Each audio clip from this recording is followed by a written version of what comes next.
tentang penerapan inheritance OOP. Jadi penjelasannya adalah inheritance OOP merupakan konsep pemrograman yang memungkinkan kelas turunan mewarisi properti dan metode dari kelas induk. Dalam konsep inheritance OOP, kelas induk atau parent class memiliki properti dan metode yang dapat diwarisi oleh kelas turunan atau child class. Nah, kita langsung buka ke Visual Studio-nya. Nah, di sini saya membuat program yaitu kelas parent class atau super kelasnya yaitu habitat, di mana memiliki atribut yaitu habitat dan metode bernafas. Untuk subclass atau child class-nya saya memiliki kelas ikan, kemudian kelas burung, kelas macan, di mana masing-masing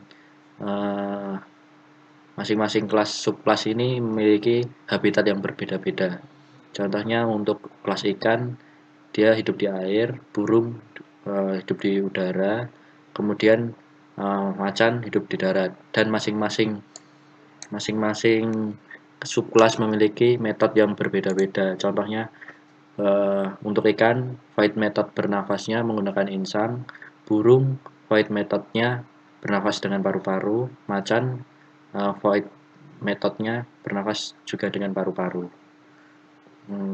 Untuk memanggil fungsi tersebut, kita dapat menggunakan konsep dasar seperti mana memanggil kelas pada umumnya. Contohnya, kita akan memanggil fungsi ikan.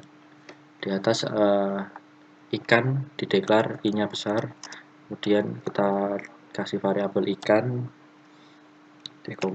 kemudian ada variabel burung, kita kasih variabel burung, kemudian ada macan, kita kasih variabel macan.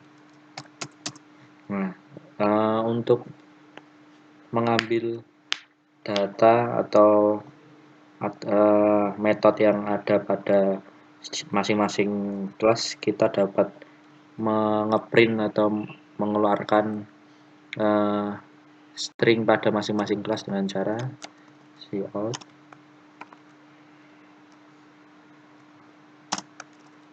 habitat ikan, kemudian kita panggil kelasnya ikan spasi habitat,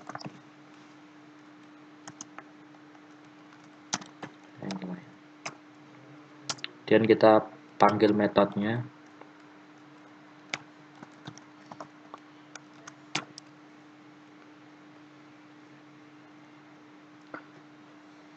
lakukan hal yang sama untuk tiap-tiap hewan.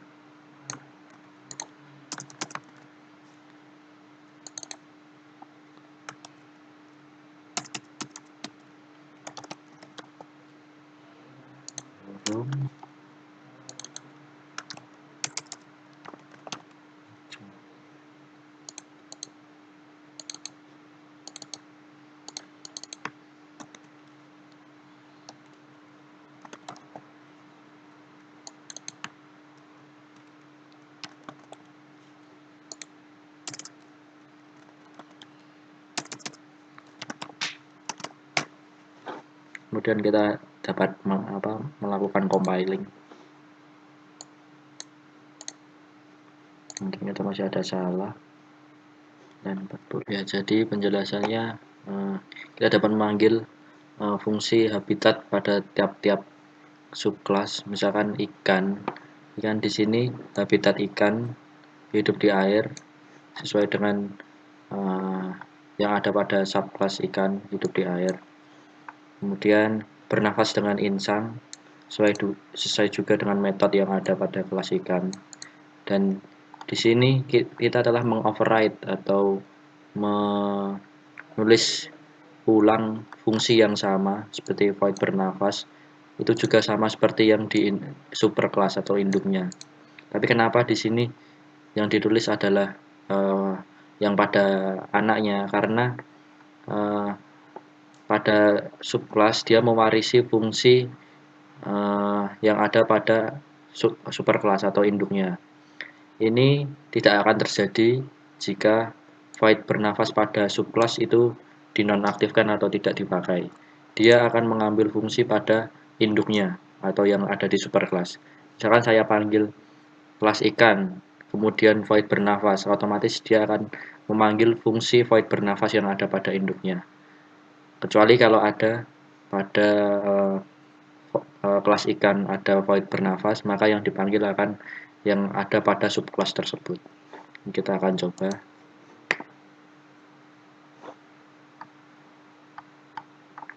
Nah, ini habitat ikan hidup di air, dan di sini harusnya kalau ada void bernafas pada subclass ikan, dia bernafas dengan insang. Sedangkan di sini program saya nonaktifkan dan dia akan memanggil fungsi yang ada pada induknya atau yang ada pada superclass.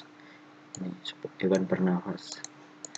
Kalau kayak saya aktifkan begini, nah ini kita mengoverride fungsi yang ada pada